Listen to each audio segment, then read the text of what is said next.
This is the Hunt Quietly podcast. I'm Matt Ranella.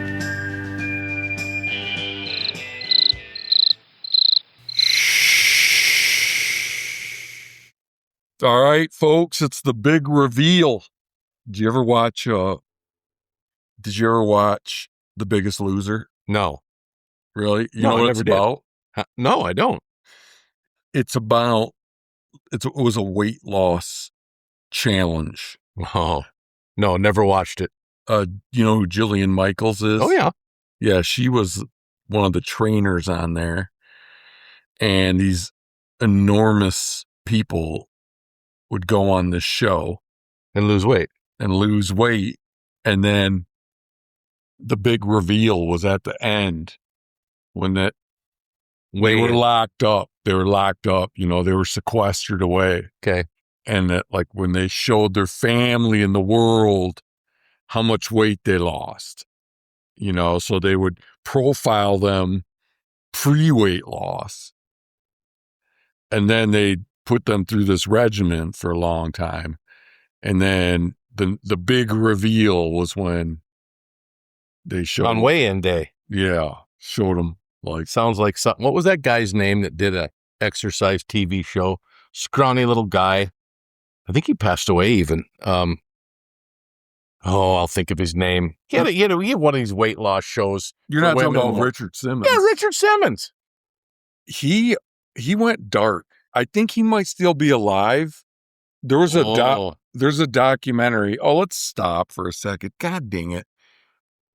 No, man, John's right. He died on July 13th, 2024. You know, at 76 years of age. You know, he was MIA. There was a documentary about him. It was a podcast, but it was about how he went dark, like that. Still alive, just disappeared. Nobody heard from him anymore. Yeah, people used to go to his, I can't remember if he lived in LA, but like tour buses would go by his house when they were touring. Oh, sure. Around I think LA, were like, oh, this is where, you know, Richard Simmons is. Where, yeah, but there'd be all the stars and everything. Was he any relation to Gene? That's Simmons. Two different guys. Never mind. Well, yeah, it's two different guys, but are they related? Yeah, I don't know, but Richard Simmons and Gene's. I mean, whenever I hear, like, is two people with the same names, are they related? I think, well, probably more closely than you're related to them. Yeah, probably. You know? Yeah. No. But yeah, he would come outside when the tour buses came by. Really? And he had a gym, and he would be down at that gym every day. And all of a sudden, disappeared. People knew he was still alive. You know, they'd get little glimpses of him and stuff. And there was all these theories, like that his housekeeper was kind of manipulating him and stuff like this. Oh, sure, drugging him. Yeah. So, but they did not know that. They knew he died. So, yeah.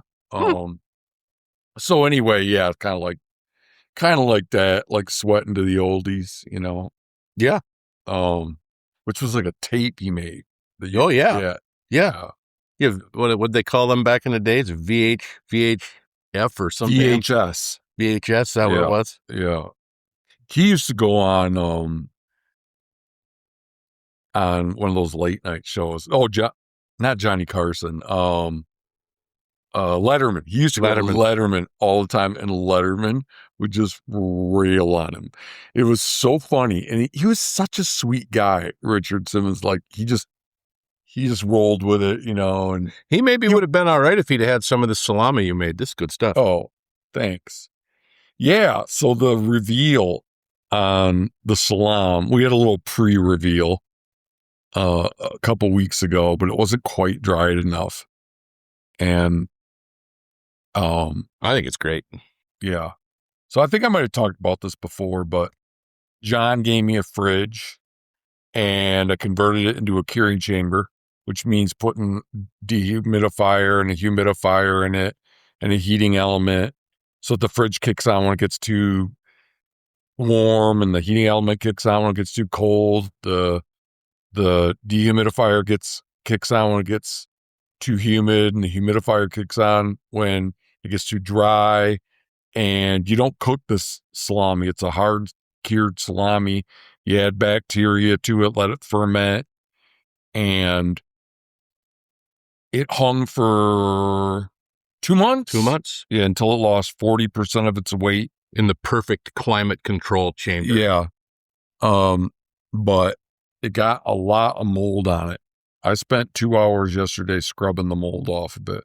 Well, you sure wouldn't know. It's good stuff. I think we should make more. Yeah. There's a, you can buy potassium sorbate, and a lot of people dunk their charcuterie in potassium sorbate. To keep the mold growth off of it? Mm-hmm. Wow. So, John and I's favorite influencer is this guy. I don't know his last name, do you? No, I don't. Eric is his first name. He has a channel. 2 guys in a cooler. I don't know why it's 2 guys, because it's only ever him featured in the content. I think he's got like a chef school. I think that's what he does. I think there's like he's teaching people like stuff like this. Okay. I think.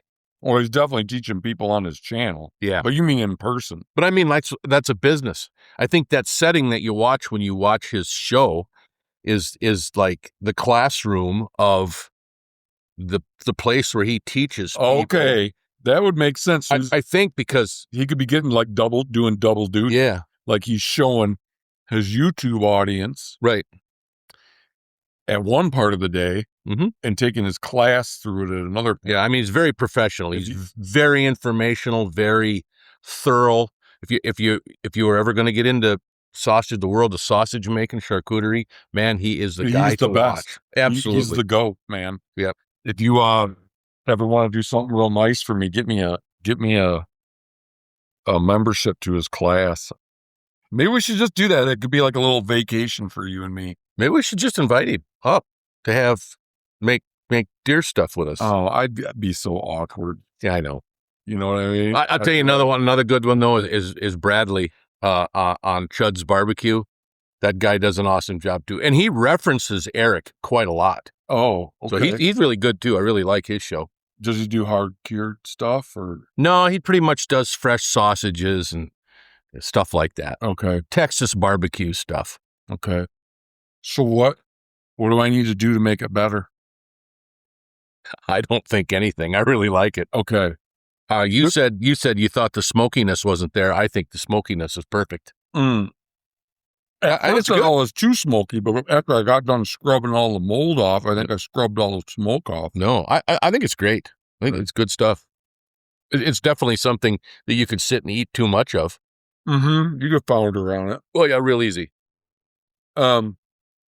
Yeah, so folks, it's like, this is never cooked. You know, you just dry it down, and then you can vac seal it, and put it in your fridge, and it's immortal. Like, it'll last for, I'm told, forever. I think it just gets better. I think the stuff is wonderful. Yeah. Yeah. Man, labor of love. But why don't you get the system down? Yeah. I think you should do the next batch with me. I'm gonna. Okay. Yep. Will do. Anyways. All right. Enough on hard salami. So I got a couple things I want to talk about, but you want to go first? Well, I just wanted to give an update for Hunters for Access. We haven't done that in a while. Yeah. Start with, we had our partner in Wyoming had a nice little dinner for some landowners. It was Joe Graff. Yep. Is his name. Doing a super job down there all by himself. One man show band. Yep. He just sent me a text. He went and helped with the branding. Really? Yep. Mm-hmm. Yep. As part of the hunters process. So interestingly enough, he had some Wyoming Fish and Game people there. Should we back up just 1 second and give? Sure.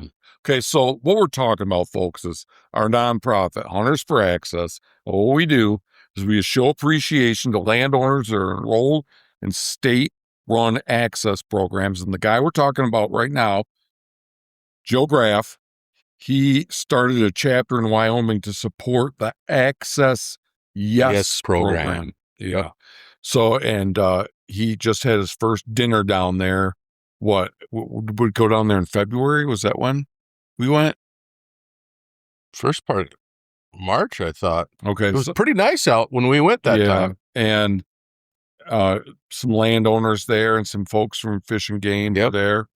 And Joe just started, he's got a raffle going now. He's raffling off some firearms and a backpack. And Maven, thanks to Maven Optics for giving us a pair of binoculars. Really? Joe, then they're in Wyoming, so it makes sense. Cool. Maven's stepping up to try to help protect public access there in Wyoming. Right. So, well, anyway, the thing I thought was neat was there was a gentleman there, law enforcement, game warden, if you want to call him that. And 4 or 5 years ago, he actually checked me in Wyoming. A friend of mine had drawn an antelope tag, and I went with him. And we're marching across this prairie in the rain, muddy, raining. And here comes this guy to check our license. Anyway, he was at that dinner, and he recognized me, and I just thought it was pretty cool. Wow. Pretty neat deal. 5 years later, he's at a Hunters for Access banquet, if you want to call it that, and remembers that he checked me, and had a pretty nice conversation with the guy. So, man, what a memory! Yeah, it's just kind of a cool deal that people remember, Yeah, and so it's like whenever you get involved with these groups and you meet new people and new friends, and God, it's just a remembered deal. It's pretty neat. Yeah. I would have thought it'd be way more likely you'd remember him because he checks freaking 50 people a day. I know exactly, but he knew exactly who I was. But anyway, so he had that. That was a great thing to go to. We had our pint night here at Odeon Brewery here in Miles City. Should we say what we gave out there and say thanks to those at Wyoming? Mm-hmm. Yeah, go ahead. So. Schnee's gave us 5 pairs of boots for used to thank landowners and raise money, and we gave out a pair of Schnee's pack boots there. I think we also gave out a pair of Kenetrek boots there, and I don't know, there were some other door prizes, but I can't remember what they were. But anyway, and then for Joe's raffle, Mystery Ranch gave Joe a pack. Sure. So we got the Maven and the Maven Optics, the Maven binoculars, and the Mystery Ranch pack. And then he got a good deal from a local gun store down there on a firearm that's part of his raffle. So yeah, just thanks to everybody that I should know the name of that firearm dealer, but it's just heartening to know that some of these companies get it. Yeah. Oh yeah, definitely. Mystery Ranch has been they did some big stuff for us last year. Yeah, and the year before that. Yeah. No, it's a great deal, and I think we're going to see more of it. I think industry is hearing the message, and more of it. We had one, I believe, in Helena. Yep. And I think you went to that one, didn't you? I went to we had a fundraiser there that neither of us went to, but there was also a block management appreciation dinner that I went to there. And we swagged the hell out of those guys. Our collaborator over there, Chad Richards, he raised a bunch of money, and because he had a pint night, gave out a ton of gift certificates to farm and ranch stores over there and a bunch of other gifts. Gave out a pair of Schnee's pack boots there to landowners that allow public access through the block management program there in region, that would be region 3. We also had a presence at the block management appreciation dinner in region 4. I think it's region 4 up in Lewistown. I went to that 2 years ago. Yeah. I think I was up to that one. We gave out a bunch of stuff there, but all that pales in comparison to what we did here in region 7, which is where there's more block management acres than anywhere else, I think. Anywhere else, yeah. We gave out $9,000 total $9,000 between the 2 banquets here in Region 7. All of that going to people, landowners that are gracious enough to provide public access hunting for everybody. Yep. And very appreciative, great people. Good to see. Good. Yeah, it was really, really good to see these people be so happy. We're getting more and more of a rapport with them. They're calling us now for some work projects and different things. They had a gentleman that's been in block management. He just signed up for 5 years again, and asked if we could come and help him spray noxious weeds. Got 2 young fellas from Miles City here that are kind of new to our group, are going to go up and help him. So yeah, we're getting some traction. It's great stuff. We had a situation last fall where some hunters got into an area that they should not have gotten into and discharged their guns, firearms, ran some cattle through a fence. One of the calves had to be put down. Hunters for Access and BHA came together. I believe it was BHA, yes, and the Wilderness Society, and we paid for the calf. And by doing that, they expressed great thanks for that and the appreciation for what we did. So yeah, it's just about doing what's right for the hunting community, trying to make sure that block management cooperators understand that they're very well appreciated. So yeah, we had our pint night this year, which was a blowout success. Yeah, we had here at Odium Brewing in Miles City, Montana. Yeah, we had our first wild game feed. Matt made a big thing of chili, and I did a thing of sausages, all homemade deer, elk, antelope sausages in sauerkraut. And then we had some sausage and charcuterie tray, put together meat and cheese, and we pretty much got rid of all of it. I couldn't believe people ate all that food. I know, and had a great turnout. We raised, the total all isn't together yet, but right close to $8,000, which is about what we raise every year. We've got some other things. The T-shirt sales are helping immensely. Yep. But we still need your help. We need to get this bigger. We need more people to understand that when they're sitting there thinking about how hard it is to find a place to hunt, that maybe they should look at some of their local hunter groups, Hunters for Access. Get involved with it.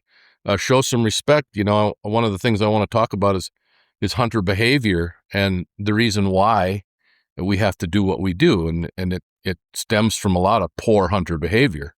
I just watched a deal here, and I going to bounce around a bit, but there's a place called Outdoor Access Inc. I had never heard of them before. As a company? It's a company. A guy named Sean, and he's got this post on social media where he's walking along. Somebody's either filming him or he's got a selfie stick glued to his forehead. He's talking into this thing, and he's soliciting landowners how he is going to put some more money in their pocket this fall. He's gonna, do background checks on the hunters. make sure your liabilities are all taken care of. And then, of course, he will charge the hunter X amount and give X amount to the landowner, of course. I just pulled up his website. Yeah. And I got an error when I tried to open it. Yeah. This guy must be fairly new. He's still. I think he is. Yeah. But anyway. So another one of these folks, we got HLRBO, Hunting Land Rental by Owner. Yep. Infinite Outdoors, Land Trust. Yeah. And now. And I'm sure there's several others. But the point being is these things are all spawned by the fact that we have poor hunter behavior. And so these guys key in on this stuff. They start these businesses. They solicit these landowners. They tell them a bunch of bunk about liability and all this other stuff. And then they're cutting you out of the picture. Now, when I say that is, you can still go there and hunt, but now you're going to have to pay. So wouldn't it be easier to become involved with a group like Hunters for Access, your local rod and gun club, start helping some of these landowners, culture some relationships, ask for some permissions. Nothing happens quick. There's no instant gratification in this game. This all comes with perseverance and time. And if you guys don't step up to the plate and start doing this stuff, these companies will overrun us, and pretty soon you're just going to whip out your checkbook and pay for it. Mm. And that. And this is something I've said so many times, it's embarrassing, but it's not just that you're paying for it. I mean, it's just that for a lot of people, this is something Aldo Leopold wrote about, that once you pay for it, it's not hunting anymore. No. Even the great Aldo Leopold talked about this, about people that eschew bought in sport. And I think there's something right about that, man. If you're going to pay for it, it's no longer the sense of self-satisfaction that comes from procuring your own meat. Yeah, exactly. It's a little bit like hiring an outfitter. How can you feel like you've actually done any hunting? Because you really haven't. You bought an opportunity for somebody to take you somewhere that locked the rest of the hunters out, that knows where the animal is. He's probably going to tell you how far the damn thing is. He might even insist that you shoot it with his gun in some cases, I'm hearing now.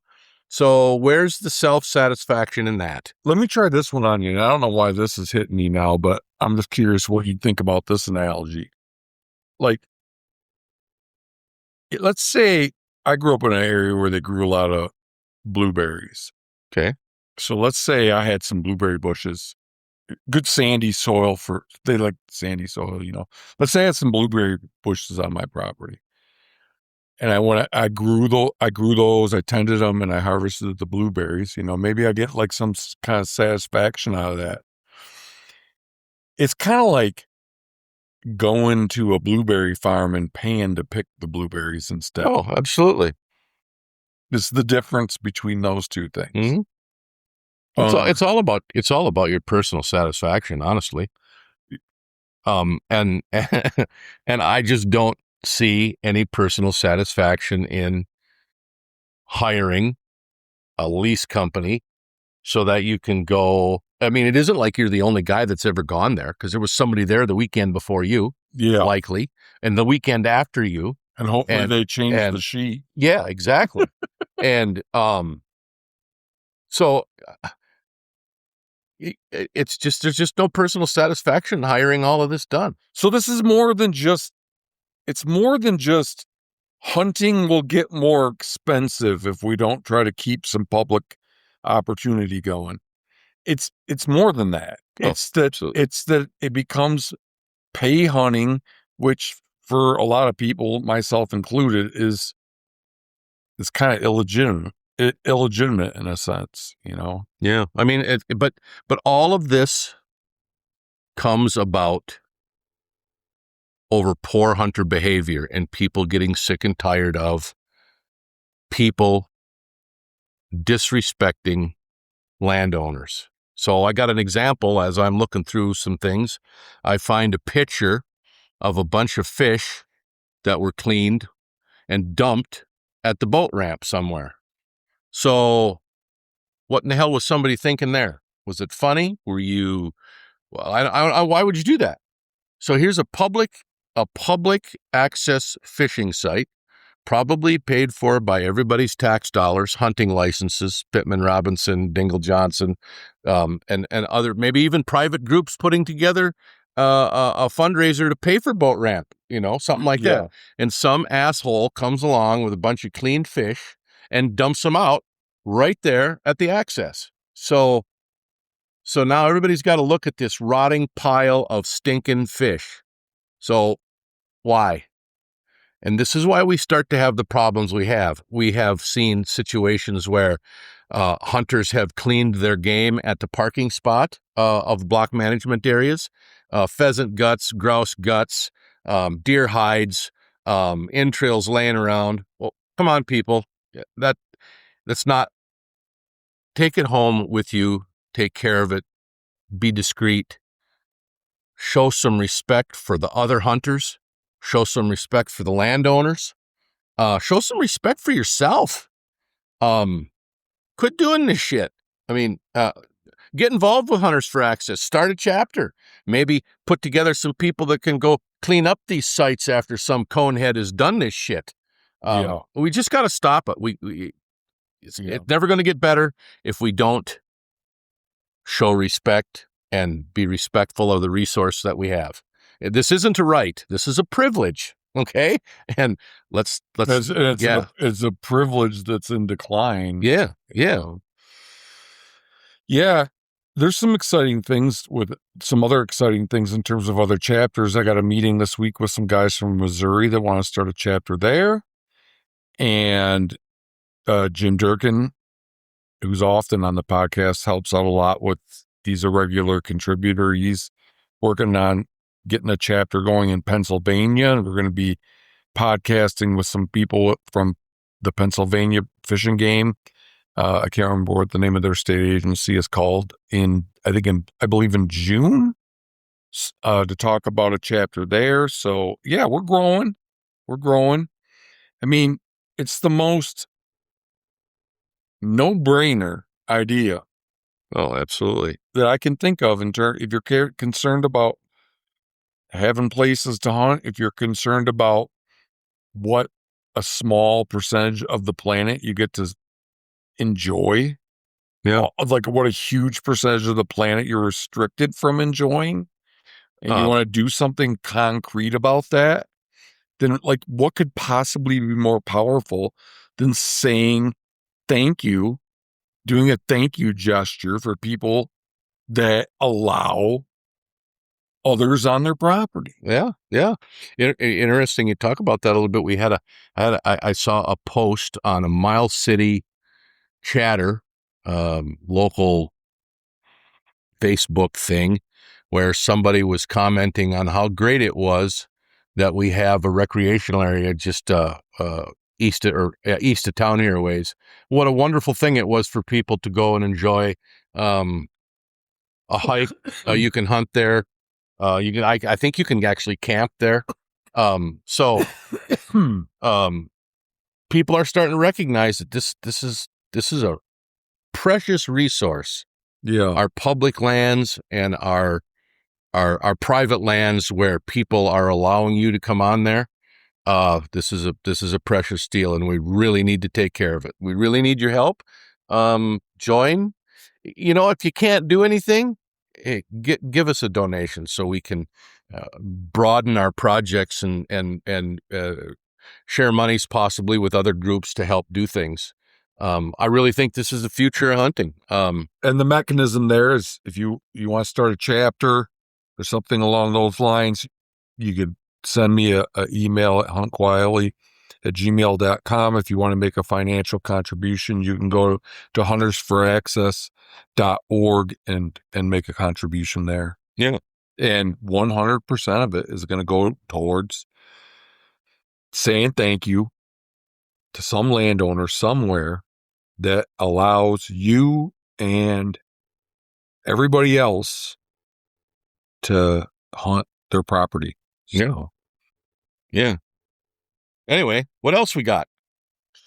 Oh, I, it still is turkey season, and I kind of I wanted to spend a minute just out of concern for the listening audience, uh, um, going through some of the state of the art turkey hunting advice that I've encountered recently in from the turkey hunting luminaries. Like there's just some advanced tips and tactics out there, folks, that I just think it's critical that people are aware of these strategies. It's getting late in the season. Maybe you haven't filled your tag yet. Maybe you're struggling, and I want you to be successful. So I pulled together some little known turkey hunting tips from the experts that you can leverage as the season heads towards a close, and hopefully, instead of like wandering around in the dark without the best and most counterintuitive and least known advice, at least you could go out armed with high quality strategies to help fill that tag. So thought we'd go through these John. The first one, Adam Moore. This one's a little dated, but it still seems pretty important. Writing in Meat Eater in May of 24 writes, if you're not hearing any gobbles, move. Yeah, folks. Okay. I know that's probably coming as a bit of a shock to you out there, that would be what you did when you didn't hear anything, is up and move. But that's what Adam suggests, so I thought I'd throw that out there. And then Melissa Goliath, writing for HuntWise in March of 2026, recommends that or points out that calling is most effective when it sounds realistic.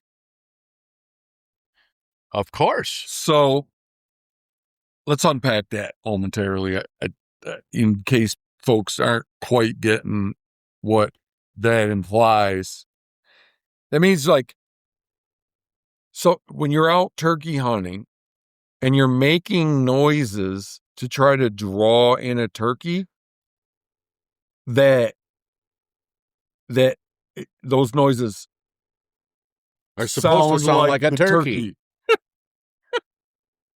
So maybe she's alluding to the fact that if you're going to use a call, you should practice so you sound like a turkey. Yeah, it's hard to, I mean, this is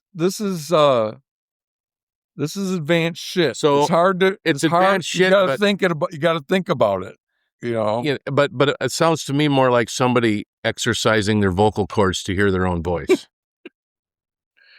Will Brantley, writing for Outdoor Life in January of this year, suggests, quote, bringing whatever clothing you need to stay comfortable.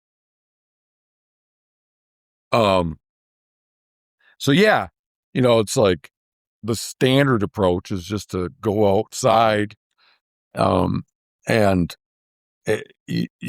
you don't really factor in your skin feels and your comfort level when you go outside. You just go outside and go about your business. But what Will is, I think, as near as I can tell, correct me if I'm wrong. What Will is suggesting here is that, like, you assess how you feel when you walk out the door in the morning. And if you feel uncomfortable, maybe it's raining and you're starting to get damp or cold, that you then adjust accordingly the clothing you're going to wear for the day. I have one just on my own. Okay.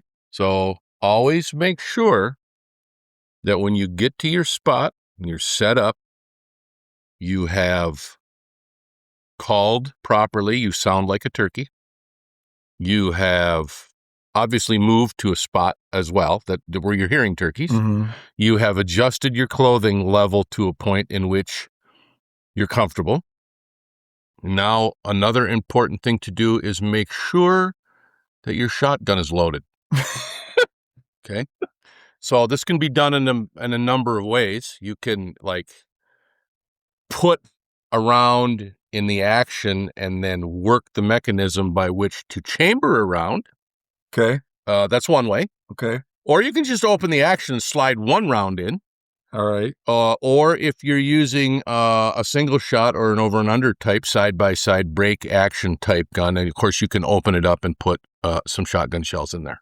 Okay. Okay. All right. Thanks, John. It's just an area. Above and beyond. Yeah. So this next one, it's almost requires a podcast in and of itself, because I just feel like this is a difficult point to make to people that aren't elite turkey hunters. But I'm going to try it. This is Mike Hanback writing for Realtree in March of this year. Oh, God. It's a mistake to even try to get this point across, but in a condensed way, but I'm going to try it. Mike writes, if the turkey veers left, ease your gun to the left. Bravo. You think we could, like, we could expand on that, double click on that, if you will, in a way that people would understand that? Well, first we have to make absolutely sure that we understand left from right. The decoys left, the turkeys left, what-handed you? My left. Yeah, I mean, I mean, you have to know these things. I think this is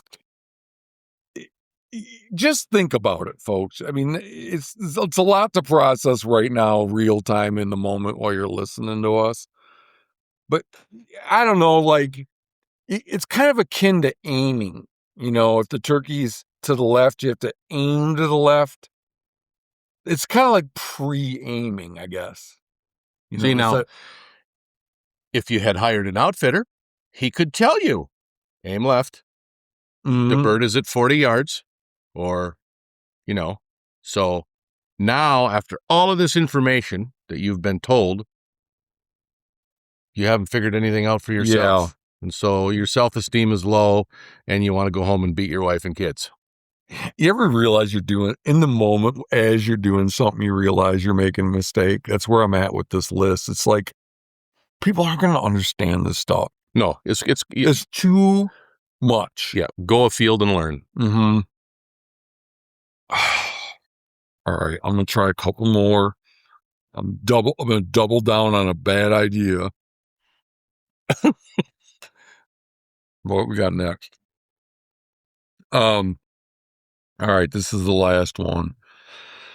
There's just no chance people are going to get this. To hunt turkeys, you must have a turkey hunting license, writes Justin Hanold for Infinite Outdoors in March of 2024. You almost need a law degree to understand. Yep. So anyway, yeah, I just don't want you guys to go out into the turkey hunting world like babes in the woods. I want you to be equipped with all the knowledge you're going to need. All the knowledge you're going to need, and I know that's a lot to try to process. Keep in mind, you got to have a place to go. There is that, and so if you had gotten involved with your local Hunters for Access and or local rod and gun clubs, you may have acquired a good place to go. Right. Absolutely. And that's our grand point. Yeah. I got a couple other things, but you got anything else, John? Yeah, I got one I want to touch on real quick. So you did a podcast here about what you hated most about what hunting influencers did on TV. Mm-hmm. You and Jim Durkin. Jim. I got to add one. So our friend Ted Nugent has a huge problem with trying to elevate his legendary status by putting pictures of him talking to Fred Bear up all over the place. So apparently he was good friends with Fred Bear. That's great. Wrote a song about him. Yeah, I think he did. Yeah. Fred Bear. Fred Bear. Called. I don't know what he's trying to prove by all of this or the importance of it, but it can only be to increase a level of self-loathing that is unmatched. It's a level of irritation. Wait, what is Ted upset about now? Well, he's always posting these pictures of him with Fred Bear. Okay. And so it's really an irritation because it's like, why would you do that? That's great. You were friends with Fred Bear. Wonderful stuff. But why does he do that? It's an irritation. It's just like that it irritates you that he constantly trying to elevate himself by doing this. Okay. And another one he does is, of course, we all know that he's a high fence hunter. He pretty much, I don't know if he exclusively hunts in a high fenced area. I don't know now. Like back in the day, he used to go to last. It's always this kai-ying and this talk about the mystical flight of the arrow, and this backstrap extravaganza stuff, and it's like it just fuels the idiocracy of other hunters. Well, couldn't he be showing him and Fred Bear just to memorialize Fred Bear? I'm playing devil's advocate. I mean, I suppose he could. Okay.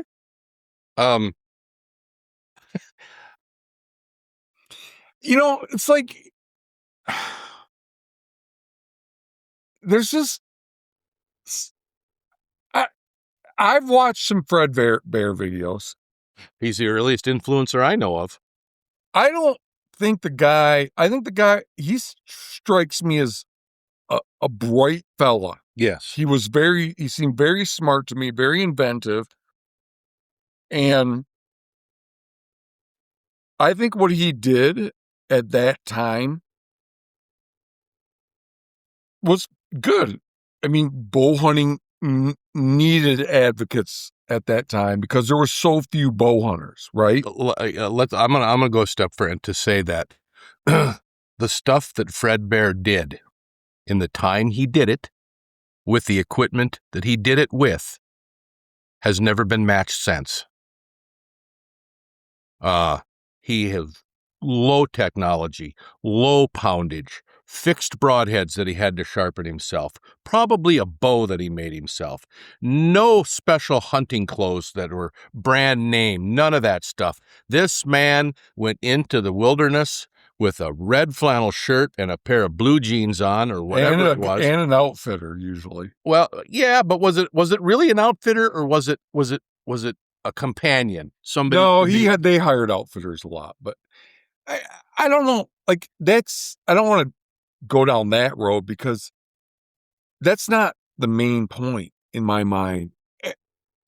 I mean, okay, so I guess let's just say he was a fabulous bow hunter. Yeah. Okay. Which he was. Sure. So why does he get, I don't understand why being a good bow hunter is, you get to be then held in high esteem. Yeah. Oh, well, yeah. Because I just don't think of hunting like athletics. No.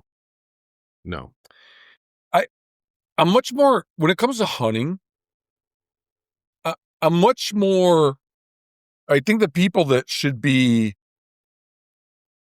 revered and idolized are people that made some kind of personal sacrifice to perpetuate it. Example being? Myself. Okay. Sure. I've destroyed my family relationships. Oh, sure. I brought mountains of venom on myself. Wow. You know, Fred Bear made money off hunting. Yeah. And got to enjoy a lot of hunting and got revered. He was revered, you know? So why shouldn't it be that the dudes that do the access projects, there you go, that try to reform the culture, that point out the big problems that everybody's too afraid to point out? Yeah, exactly. Why shouldn't they be? It's like, no, this is sounding like self-promotion. It kind of does. You know, but like, it's not to self-promote. It's just to say, I don't give a fuck that somebody was a good bow hunter. No. Of course, there's people that are good bow hunters. Absolutely. There's people that are. I'm not among them. I'm an avid, shitty bow hunter. I would call myself that.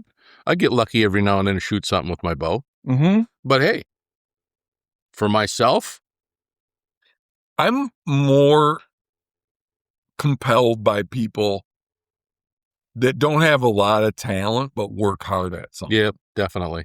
Because talent is just, that's just given to you. You exit your mother's womb with a proclivity to do something well. You know, who gives a shit about that? You know, right? I like people. I'm compelled by people that work hard to be successful, and by people that see problems and try to correct the problems. And this isn't to shit on Fred Bear. No, oh heavens, no. This isn't about shitting on Fred Bear at all. This is about somebody using an acquaintance with Fred Bear to seemingly elevate themselves. Yeah, Nugget, man. It's like, the guy's a fucking joke, man. Yeah. I mean, he's funny. He's not a total joke. He's like an amazing guitar player, and he's funny. I'll give him all that, but he is the last person on the planet that should be directing the future of hunting. Absolutely. Because he has no connection to what real hunting is. He doesn't have to. He has no connection to what real hunting is. Nope. So, like, he gets to have a say in how shit should go? Right. Exactly. And that's with all of these influencers, you know, everybody should understand that all of these sponsors and all of these things that they get, they never have to work for a hunting spot. Right. They just have them. That would be such a huge step forward if, go ahead and watch their shows. Go ahead and be entertained by these people. Fine. But in terms of, like, taking your lead from someone who's trying to figure out what the direction of hunting should be going forward, these people are the last people. Absolutely. That anybody should be paying attention to. Yep. Like my brother, or Cam Haines, or frickin' Joe Rogan, or Muley Freak, or Dan Stanton, what Elk Shape, etc., etc., etc. Chuck Adams, the whole 9 yards. All of them. It's like, I can understand that they're fun to watch. I think watching them's bad for hunting, but I can understand that they're fun to watch. But to look at them and say they know or have any sense of what is going to take to make hunting accessible and enjoyable in the for future generations, they're not the spokesperson for me. No, I don't get that. No. We need to disentangle who's got the best content from who's got the best vision. Right. So talking about that influencers and how they get their things and stuff. So I want to touch on Lee and Tiffany again. Okay. So we did a podcast. A reoccurring topic. Yeah, on this reoccurring podcast. topic. We talked about them some time ago about an elk they shot and didn't find, and the neighbor found it, and they tried to buy it, and then we found out where they were hunting and what they were paying for their hunting lease and how they were getting their licenses. And I think it's important to understand that they were getting a non-resident landowner-sponsored archery tag every year.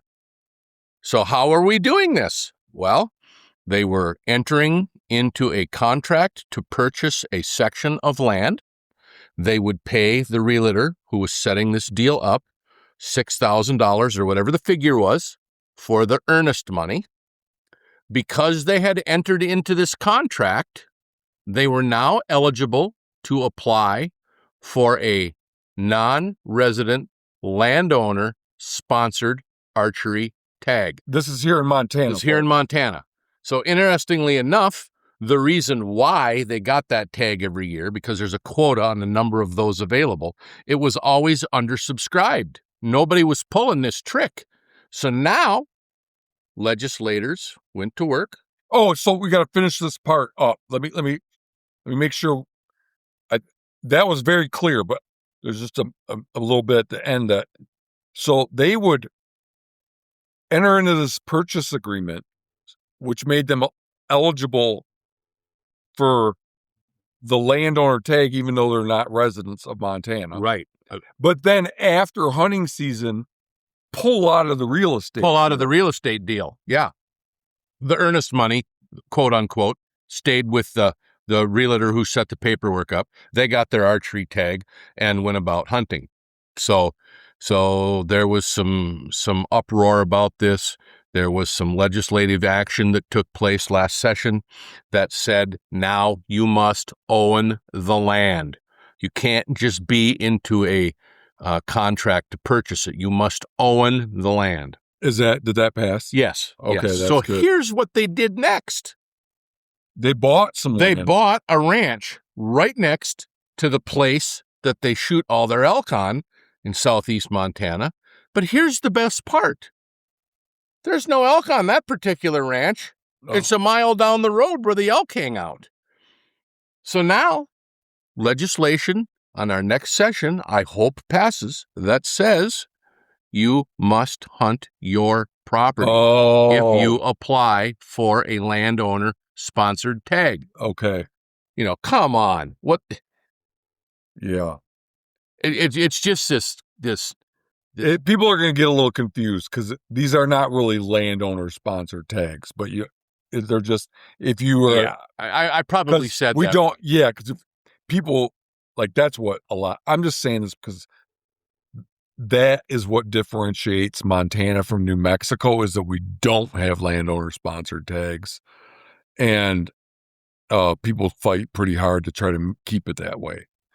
Landowner-sponsored tags, it's like, right. You're a landowner, here's your tags. Right. And you can then sell them to whoever you want. Right. But your point is still completely valid. Yeah. So, yeah, that's interesting. That whole region down there, partly because of them and partly because people shooting big bulls down there. We're talking about southeast Montana. The tag down there used to be almost guaranteed if you were a resident. When I first started hunting them, it was. Until 5 years ago. It was. Yeah. It was. And it's getting worse. Now it's down to 40%. Mm-hmm. Something like that. Yeah. Yeah. And so here's what's interesting. Right there in that very neck of the woods where Lee and Tiffany hunt, 2 ranches in the last 2 years sold to large hunting clubs. Okay, so we are talking in excess, I believe, of 60 or 70 sections of land were purchased by non-resident hunting groups so that they would have a place to hunt these bull elk. I got a great idea on that. It's like that is a consequence of this law that passed 6 or 8 years ago. Right. They're like, if you are a non-resident landowner, you get a tag. Right. But here, so what do you think of this? So if you have the money to come to a state and buy a large tract of land for hunting, okay? Mm-hmm. You're not really worried about keeping it in agricultural production. You have come in and paid a huge price for this land, which causes the local landowners to have land value increases, pay more taxes. So why shouldn't those people be hung with a luxury tax? I'm down with that. This is, to me, it's problematic for other non-residents and residents. Absolutely. That's my whole point. I mean, when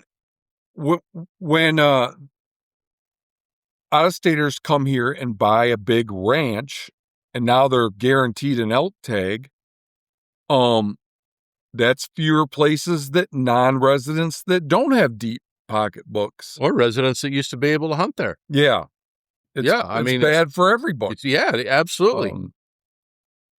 It's bad for tourist dollar generation. Yeah. It's bad for the whole thing. But this is what happens when hunters become, when you make it a big money deal. You make it a big money deal, but this personal what do you call it? Like, it's just my personal opportunity, my hunting spot. This is, you don't care about any of your other hunting. You don't care about the hunting community at all when you pull stuff like that. No. You're just you care about yourself. And then here again, there's no self-enjoyment out of that. I can't see it. I just don't. But there's some other things that are going on too, like in this state this year, non-residents can't hunt the first 10 days of bird seasons. Yep. That's a new law. It's a new law here. And that's coming about access issues. That's all gotten started over access and crowding. Yep. That's where that came from. We've got politically, we've got a lady, I believe she's from Kalispell. Courtney Sprunger is her name. She is going to carry a bill called the First Montanans Act. Or Montana First. Or Montana First. It has to do with licensing and public access. I don't know what's in that bill. I've heard of it. It's going to be great to see what it says. You talked about it here the other night. The Farm Bill has that's about to pass either the House or... Well, it passed the House. Its future's looking murky in the... Oh, really? Yeah. If that were to pass, there was a bunch of money for public access programs. For the voluntary public access habitat improvement program, which is the money that funds a lot of these little state-run access programs. And if the Farm Bill passed and it wasn't amended, there'd be more money in this for these access programs than ever before. Yeah. Going back to the Courtney Sprunger bill, the Montanans First. Yeah. Or First Montana, however that's worded. I just personally don't take an issue on in-state preference. It's just never been my thing. I don't like hunting promotion because I don't like drawing people into an activity that's already has too many participants. Because I just believe that there's lots of ways to be a fulfilled, happy person that don't involve hunting. So I don't take a stance on in-state preference because I just my beef is with trying to draw attention to hunting when there's so many other ways that people could be happy and healthy that don't negatively impact other people, you know? So I just don't think of in-state preference as the solution. No. Now, selfishly, is my hunting going to be better if Montana takes a real strong in-state preference perspective on their laws? Absolutely. But I would much rather that we focus on having a hunting community that is the way the hunting community is supposed to be, where it operates best.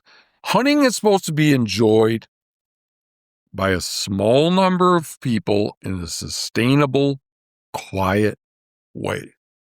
And what it's become is a bunch of nonprofits and hunting celebrities and companies trying to make it be enjoyed by a shitload of people, which is unsustainable. Like, you don't understand carrying capacity if you think that's the way hunting should be. Right. They want it to be enjoyed, quote unquote, enjoyed, which is not feasible by a lot of people in a very loud way, which is just not feasible. Here's a fun deal about all that. So you talk about the 501s, the different groups. Mule Deer Foundation is one I'm going to pick on. They had a banquet scheduled this year for Miles City, and they canceled it for lack of participation. Anyway, I just thought that was an interesting deal. It is, because I don't think of people. They must have picked a bad time.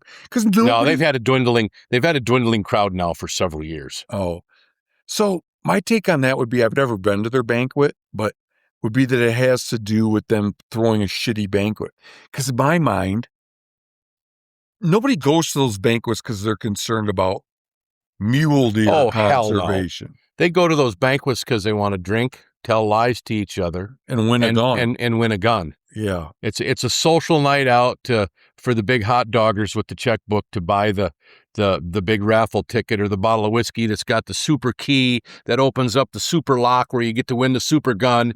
and then they got an auctioneer with a Big Dipper cowboy hat on, crying this auction, and then everybody gets to bid on this bottle of whiskey for $900. I've seen some of those bottles of whiskey bring $900 to $1,000, $1,200. And there's a key in there, and there's only 3 during the course of the night.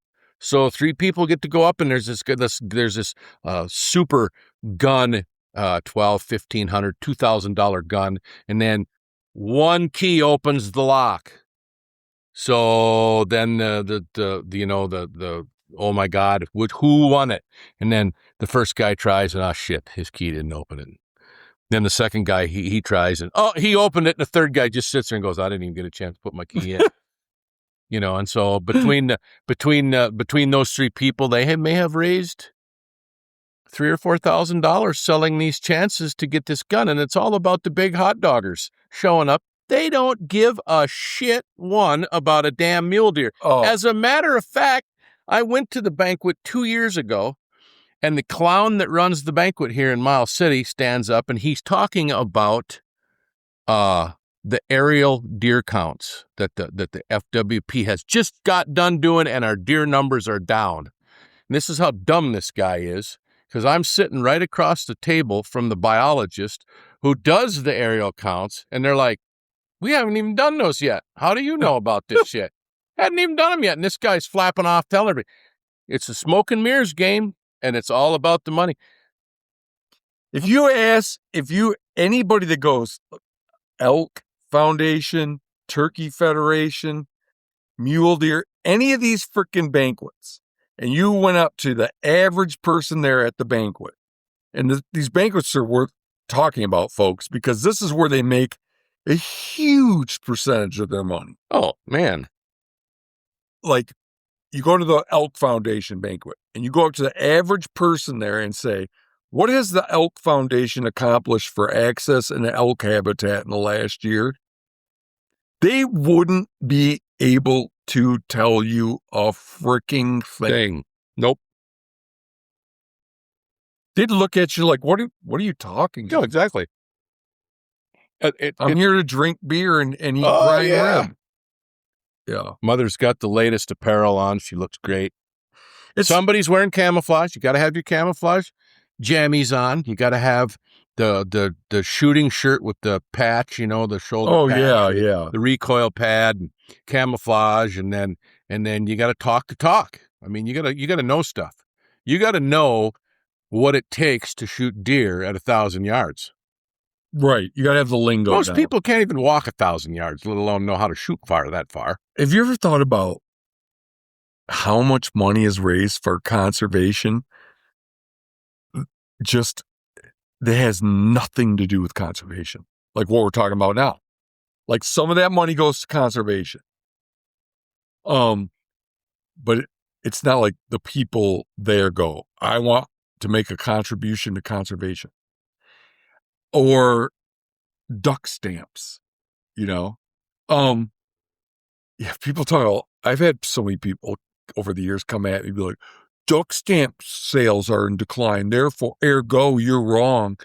Nobody's duck hunting anymore. We need duck hunter recruitment. Well, you know what else has declined precipitously in the last 30 years? Stamp collecting. Yeah. And duck stamps are a huge stamp. And not only that. Then you got those two. I got a couple more real quick. Duck stamps are a big source of conservation funding by people that are stamp collectors. To some degree, it's that. These banquets, which are just a big party, and those people aren't going there to support the frickin' turkeys or the mule deer or the elk or what have you. They're going there to party. And then you have Pittman Robinson, and a lot of that money is from comes in from urban firearm owners that have guns for self-protection. Mm-hmm. So it turns out that living in a high crime area funds a lot of conservation. Right. And the stamp thing, this is a great thing because when you go buy a waterfowl state stamp in the state of Montana, you don't get a stamp anymore. Oh. They don't have one. Oh, the state stamp. Right. Yeah. And the federal stamp, well, you can only have one. It's like, you want to buy two? Oh my God. I don't know. It's weird. You can only own one. Well, I have noticed that you're not just allowed to buy. You can't go to the post office. I don't think you can anymore. Okay. But nonetheless. Yeah, it's just funny to me how much conservation funding is. It's not. It's just a byproduct of something else. Mm-hmm. Anything else? Not off the top of my head, but I'll probably think of something about halfway home. All right. Thanks. That was fun. Yeah.